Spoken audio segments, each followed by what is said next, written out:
안녕하세요. 리바이벌의 류용호 목사입니다.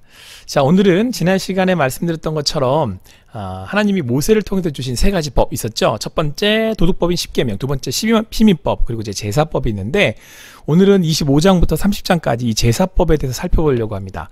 제가 다른 법보다 특별히 이 제사법을 강조한다고 말씀을 드렸는데요, 성막을 만드는 법이라서 그렇습니다. 자, 집중해서 따라오시기 바라고요. 자, 그렇다면 준비되셨죠? 성막 여행 함께 떠나시죠.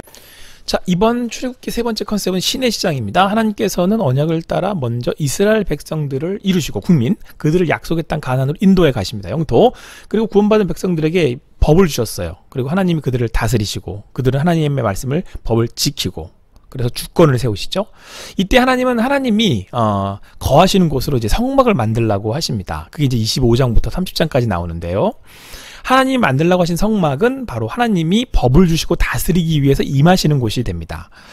바로 성막을 만들라고 하셨습니다. 이 25장부터 이제 30장까지의 내용들을 살펴볼 건데요. 우리 지난번 전체적인 그 그림과 장제목을 다시 한번 쭉 살펴보면 25장 여러분 법궤 만드는 법이고요. 26장 성막 만드는 법. 자, 27장 번제단 만드는 법. 28장 제사장 옷 만드는 법. 29장은 뭘까요? 자, 제사장 위임식. 그리고 30장은 이제 분향단을 물두멍을 만드는 법이 되겠습니다. 자, 그런데 여러분, 우리가 25장부터 30장까지 나오는 성막 전체 이제 기구들에 대해서 이제 성막에서 드려진 제사를 통해서 살펴보는데, 바로 그 제사가 레위기에 나와요.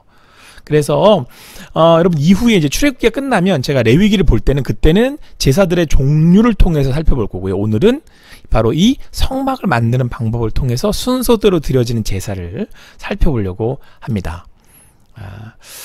하나님께서 이제 이 성소, 즉 성막을 지으라고 하셨는데, 전체적인 한번 구조를 한번 살펴보면 이렇습니다.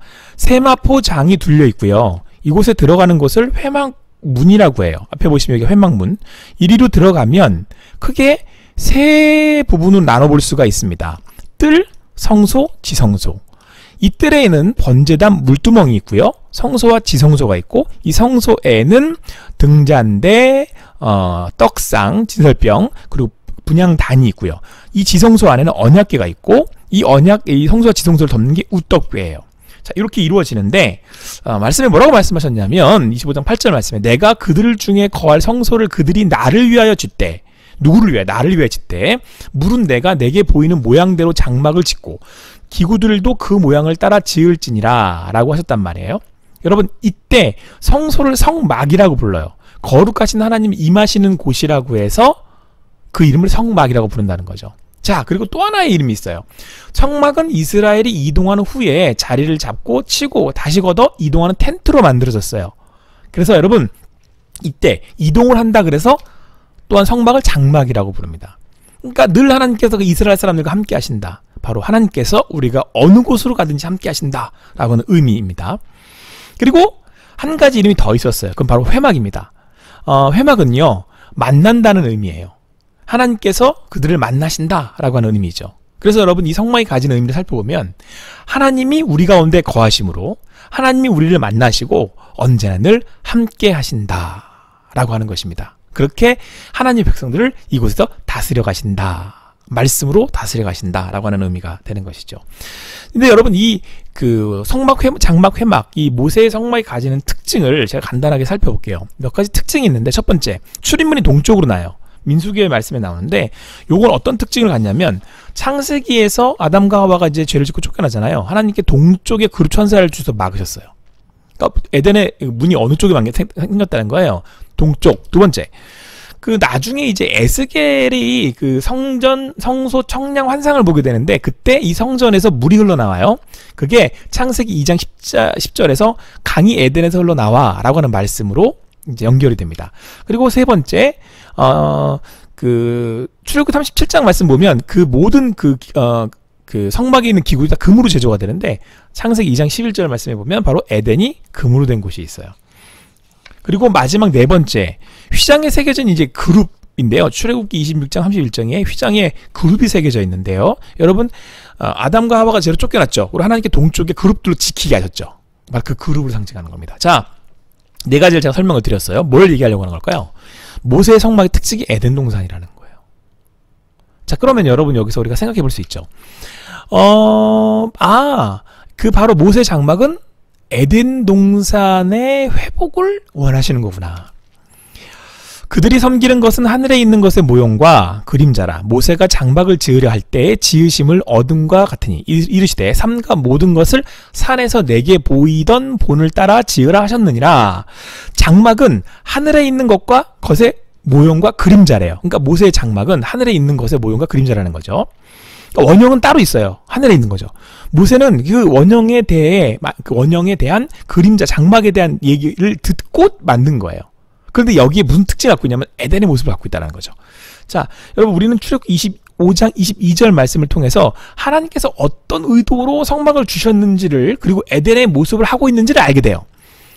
거기서 내가 너와 만나고 속죄소 위 곧 증거계 위에 있는 두 그룹 사이에서 내가 이스라엘 자손을 위하여 내게 명령할 모든 일을 내게 이르리라. 그러니까 내가 너와 만나고 만나기 위해서 만드셨어요, 성막을.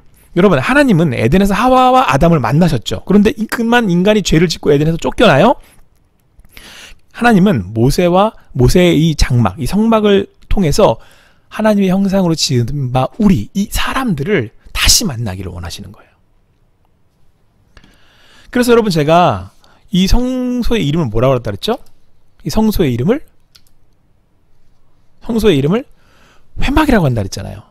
만나는 장소라는 것이죠. 자, 여러분, 하나님께서 우리를 만나기 위해서, 그리고 이 성막을 통해서 주신 게 바로 제사입니다. 제가 지금까지 제사에 대해서 굉장히 강조했잖아요. 아담과 하와 이후로 시작이 제사에 대한 사건이었고요. 애굽에서 나올 때의 사건이 제사, 어린 양의 피, 그리고 모세가 죽을 뻔했잖아요. 피난편, 할례, 그것도 피, 제사에 관련된 얘기고요. 시내산에서 70인 장로를 만날 때 제사, 피뿌림. 하나님께서 계속해서 그들을 만나실 수 있는 방법이 제사임을 나타나고 계시고, 바로 그 제사에 대해서 오늘 25장 어디로부터 번제단으로 시작을 해서, 그렇죠? 그리고 26장, 27장, 28장, 29장, 30장 물두멍, 불향단에 이르기까지 쭉 만들어져가는 과정, 성막 뭐 이렇게 하면서 제사, 옷, 그 모든 것들이 바로 제사에 대한 겁니다. 여러분, 지금 보이시는 이 장면은요, 회막문입니다. 그러니까 아까 보셨던 전체 성막에, 그 성막에 들어가는 입구를 회막문이라고 하고요. 이 제사를 드리기 위해서는, 제사를 드리는 사람이 희생제물을 준비해서 이 회막문을 통해 이 회막으로, 성막으로 나아갔어요. 레위기 1장 1절에서부터 9절까지의 제사는 이제 원형이라고 해서 이후의 제사들은 조금씩 이제 방법이 달라집니다. 첨가하거나 그러면서 달라지게 되는데, 오늘은 레위기 1장을 가지고 전체 제사를 살펴보도록 하겠습니다. 그 예물이 소의 번제이면 흠없는 수컷으로 회막문에서 여호와 앞에 기쁘게 받으시도록 드릴지니라. 이때 중요한 게 뭐예요? 말씀에서처럼 바로 이거예요. 흠없는 수컷으로 제물을 준비해야 한다는 것이죠. 그렇게 제물을 준비한 사람이 회막문을 지나서 이제 그 회막의 뜰에 들어가게 되고, 제사장들이 제물에 흠이 있는지 없는지를 이제 살피게 됩니다. 그리고 제물을 드리는 사람은 다음과 같이 제사를 진행해 나가는데요. 먼저 안수합니다. 흠없는 제물을 가지고 와서 드리는 자는 서쪽의 지성소를 향해 서고, 제물의 그 뿔 사이에 손을 얹은 다음 죄를 고백하면서 기도했습니다. 즉, 범죄물의 머리에 이제 안수한다고 말씀하고 있죠. 그는 번제물의 머리에 안수할지니 그를 위하여 기쁘게 받으심이 되어 그를 위하여 속죄가 될 것이라. 여러분, 안수는 자신의 권위, 책임, 정체성의 모든 것을 희생제물에 전가시키는 것을 의미합니다. 이처럼 안수할 때 사람의 죄가 제물에 전가가 돼요. 그래서 제물이 흠이 없어야 하는 이유가 여기에 있습니다. 바로 내 죄를 전가하고 뭘 받기 위해서? 속죄를 받기 위해서. 예수 그리스도께서 우리의 죄의 속죄 제물이 되어 주셨습니다. 바로 흠없는 어린 양이라고 말씀하시지 않습니까? 우리의 죄가 예수 그리스도에게 전가되는 거죠. 현대 그리스도인들은 제사를 지내지 않죠. 제물에게 안수하지 않습니다. 자, 그렇다면 우리의 죄는 어떻게 전가가 될까요? 영접하는 자, 곧 그 이름을 믿는 자들에게는 하나님의 자녀가 되는 권세를 주셨으니. 여러분, 제사에서의 안수는 바로 예수님을 영접하는 것으로 믿음으로 됩니다. 영접하는 자, 곧 그림을 믿는 자들에게 권세를 주셨으니 믿음으로 내 죄가 예수님께 전가되는 것이죠. 여러분, 어떤 방법으로도 죄는 사라지지 않습니다. 단 믿음으로 예수 그리스도를 영접하는 자가 되면 어린 양 되시는 예수님께 우리의 죄가, 내 죄가 전가되는 것입니다. 이처럼 죄는 자기가 지어놓고 그것을 다 예수님께 전가하는 이들이 바로 그리스도인들이에요. 죄인임을 깨달은 사람만이 예수님에 대한 믿음의 고백을 할 수 있습니다. 자, 안수함으로 죄가 전가된 재물은 어떻게 될까요? 네, 죽어야 합니다. 재물은 준비한 사람이 내가 안수하고 직접 죽여야 합니다.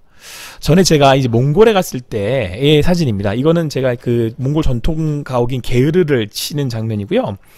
제가 여러분 여기서 양을 잡는 모습을 봤어요. 그러니까 몽골에서 전통적으로 양을 잡는 모습인데 가슴을 칼로 가르더니 거기다 손을 집어넣어서 심장을 잡아 터뜨리는 거예요. 서서 양이 죽어서 가더라고요. 근데 그대로 가죽을 벗기고 내장을 드러내요. 근데 피를 한 방울도 안 흘려요. 그리고 그대로 그 안에다 이제 돌을 집어넣어서 요리를 하는 걸 봤는데, 와, 정말 보고 놀랐어요. 자, 그런데 지금 그 출애굽기와 레위기에서 나오는 제사법은요, 완전히 다른 제사법입니다. 다른 방법입니다. 자, 여러분, 레위기 1장 5절 말씀에 그는 여호와 앞에서 숫송아지를 잡을 것이요 아론의 자손 제사장들은 그 피를 가져다가 회막문 앞 제당 사방에 뿌릴 것이며 라고 말씀하고 있고요. 이때에 잡을 것이요 라고 했을 때에 이 잡을 것이라는 말씀은 도살해야 한다는 말씀이에요. 그러니까 피를 흘려야 한다는 것이죠. 그래서 그 피를 받아 사방에, 제단 사방에 뿌리고 속죄제에서는 이 풀을 뿌리고 난 후에 지성소 속죄소로 가지고 나아가게 됩니다. 히브리서 9장 22절 말씀에 율법을 따라 거의 모든 물건이 피로서 정결하게 되나니 피 흘림이 없은즉 사함이 없느니라. 그러니까 이 피를 뿌려서 정결함을 받는다라고 하는 것이죠. 이 말은 제물이 대신 죽어서 내 죄사함을 받는다. 즉 죄의 삭시 사망이기 때문에, 죄의 결과는 사망이기 때문에 죽어야 할 사람은, 죄로 인해 죽어야 할 사람은, 죄인된 우리 인간은 죽어지지 않습니까? 바로 그 죄가 제물의 희생으로서만 값을 대신 치루어질 때에만 사함을 받는다는 거예요. 이걸 뭐라고 부르냐면 속량이라고 불러요. 우리가 그 출애굽을 할 때에 어린 양의 피로 구원받은 출애굽 사건을 보았습니다. 바로 피로써 죄값을 치르는 거죠. 죄값을 대신하는 거죠. 그래서 속량이라고 해요. 그리고 희생 제사를 속죄죄라고 부릅니다. 그러니까 예수 그리스도께서 죽으심으로, 제물되어 죽으심으로 그 제물이 대신해서 죄값을 치르듯 속죄죄 된다라고 말씀하시고 있는 것이죠. 히브리서 9장 23절 말씀에 그러므로 하늘에 있는 것들의 모형은 이런 것들로서 정결하게 할 필요가 있었으나 하늘에 있는 그것들은 이것들보다 더 좋은 제물로 할지니라 라고 말씀하고 있습니다. 앞서 모세의 장막이 하늘에 있는 것들의 모형이라고 말씀을 드렸는데요. 모세의 장막은 제물의 피로 정결하게 해야 했지만 하늘에 있는 것들은, 그러니까 하늘의 원형은 더 좋은 제물로 한다는 말씀입니다. 그리스도께서 참것의 그림자인 손으로 만든 성소에 들어가지 아니하시고 바로 그 하늘에 들어가사 이제 우리를 위하여 하나님 앞에 나타나시고, 바로 더 좋은 제물은 예수 그리스도를 말씀합니다. 제물이 모세의 장막으로 들어가지만 예수님은 자신이 어린 양 제물이 되셔서 하늘의 장막으로 들어가셨다라고 말씀하고 있습니다. 그리하면 그가 세상을 창조한 때부터 자주 고난을 받았어야 할 것이로되 이제 자기를 단번에 제물로 드려 죄를 없이 하시려고 세상 끝에 나타내셨느니라. 속죄 제물 되셨다는 얘기죠. 한 번 죽는 것은 사람에게 정해진 것이요 그 후에는 심판이 있으리니, 즉 죄인된 인간은 우리는 죽어줘야 되잖아요. 그와 같이 예수 그리스도도 인간으로서 이 땅에서 죽으셨어요. 이와 같이 그리스도도 많은 사람의 죄를 담당하시려고 단번에 들이신 바 되셨고 구원에 이르게 하시기 위하여 죄와 상관없이 자기를 바라는 자들에게 두 번째 나타나셨느니라. 예수님은 이스라엘이 드렸던 그 제사를 자신이 더 좋은 제물이 되어 단번에 드리심으로 바로 속죄의 제, 예수께서 그 죄를 치르신 거죠. 죄값을 치르신 거죠. 우리의 죄를 지고 십자가에서 피 흘려 죽으심으로 나의 죄를 속량하심으로 속죄하신 것입니다. 여러분, 다음으로 그렇게 그 도살한 번제물에 이제 가죽을 벗기고 각을 뜨게 됩니다. 그는 또 그 번제물의 가죽을 벗기고 각을 뜰 것이요. 여러분, 이미 피가 튀고 잘라져 있는 제물의 가죽들을 벗겨 나갈 때 벗겨지지가 않아요. 힘을 다하고 치고 잡아 당겨야 벗겨집니다. 가죽을 벗긴 후에 각을 뜨는 건 네 발 짐승의 목에서 대가리, 네 다리 등을 따로따로 이렇게 잘라내는 걸 얘기하고요. 그때는 여러분 척수와 같은 것들이 막 튑니다. 온통 피와 더러운 내장으로 더럽혀지는 것이죠. 여러분, 이렇게 죄가 전가된 제물은 죽어야 합니다. 죄의 삭은 사망이니까요. 이게 제사예요. 피비린내가 진동을 합니다. 죄의 더러움으로 인해서 냄새가 진동합니다. 이스라엘 백성은 그 제사를 통해서, 이 도사를 통해서 죄가 무엇인지, 죄의 결과를 깨닫고 눈으로 보게 되는 것이죠. 아, 이게 죄구나. 이게 죄의 결과이구나. 피가 튀고 살점이 튀고 피비린내가 나는, 그리고 무엇보다 바로 내가 죄인임으로 그렇게 죽어져야 했다는 것을 깨닫게 되는 것이죠. 죄의 삭은 사망이고 바로 죽음이기 때문에 그렇습니다. 하나님의 은사는 그리스도 예수 안에 주 안에 있는 영생이니라. 그러나 또한 어린 양의 보혈로 죄 씻음을 받게 된다는 사실을, 생명을 얻게 된다는 사실을 깨닫게 됩니다. 여러분, 그렇게 도살된 제물은 가죽이 벗기워지고 이제 각을 떠서 사제를 잘라서 번제단 위에 놓고 태워드리게 됩니다. 제단은 제물이 완전히 죽어져 사라지는 곳입니다. 그러니까 지금까지의 도살과 이 준비 과정들은 번제단에서 이 죽음을 위한 것이죠. 여러분, 여기서 제단이라고 하는 말은 들다라고 하는 의미를 가지고 있습니다. 민수기 21장에서 불뱀을 물린 이스라엘 사람들이 모세가 든 놋뱀을 보고 살게 됩니다. 그리고 이것을 예수님이 인자도 이와 같이 들리리라 라고 말씀하셨어요. 모세가 광야에서 뱀을 든 것 같이 인자도 들려야 하리니. 자, 그리고 이것은 예수께서 십자가에 들리게 되는 것을 말씀하고 있는데, 우리가 너무 잘 아는 말씀이 바로 이 말씀 뒤에 이어져 나옵니다. 이는 그를 믿는 자마다 영생을 얻게 하려 하심이니라. 하나님이 세상을 이처럼 사랑하사 독생자를 주셨으니 이는 그를 믿는 자마다 멸망하지 않고 영생을 얻게 하려 하심이니라. 바로 제단 위에 제물이 올려지듯 십자가에서 예수님이 들리셔서 죽으심으로 우리가 영생과 생명을 얻죠. 그렇게 우리가 그리스도로 인하여서, 십자가 제단 위에 들리워진 예수 그리스도로 인하여서 우리가 구원을 얻게 되는 것입니다. 여러분, 안수를 함으로 나의 죄가 제물에 전가되고 죄된 제물이 죽고 그리고 태워져요. 그 번제단에서 제물의 주인은 그러면 깨끗하게 됩니다. 깨끗하게 된다고 인정됩니다. 이 번제단에서 말이죠. 우리가 믿음으로 예수 그리스도를 영접하게 되면 우리의 죄가 그리스도로 인해서 십자가에서 해결되고 우리는 의롭다 하심을 받는 것입니다. 이걸 뭐라고 부르냐면 칭의라고 해요. 의롭다 여기심을 받았다. 자녀됨이 나의 것이 되죠. 로마서에서는 아빠라고 부를 수 있게 된다고 말씀하고 있습니다. 내가 하나님을 아빠라고 부를 수 있게 된 것이에요. 에베소 1장에서는 예수님의 모든 것이 나의 것이 된다고 말씀하고 있습니다. 이제 상속받는 거죠, 자녀로서. 계속해서 여러분, 번제단에서 그 제사를 드리고, 번제로 제사를 드리고 모든 걸 태워드리고 나는 정결하게 되었습니다.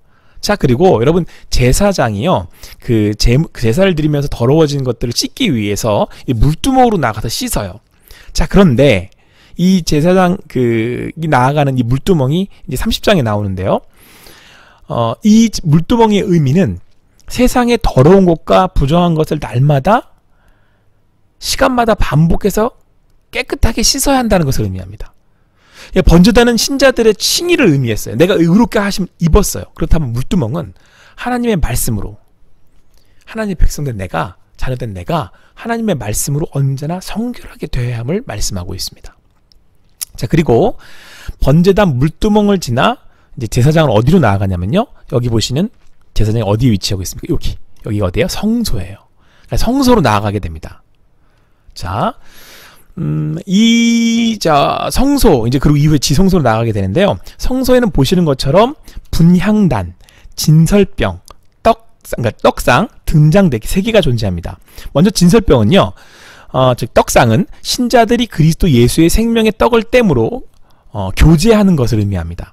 그리고 그리스도 안에서 우리가 한 몸 되었음을 고백하는 것이죠.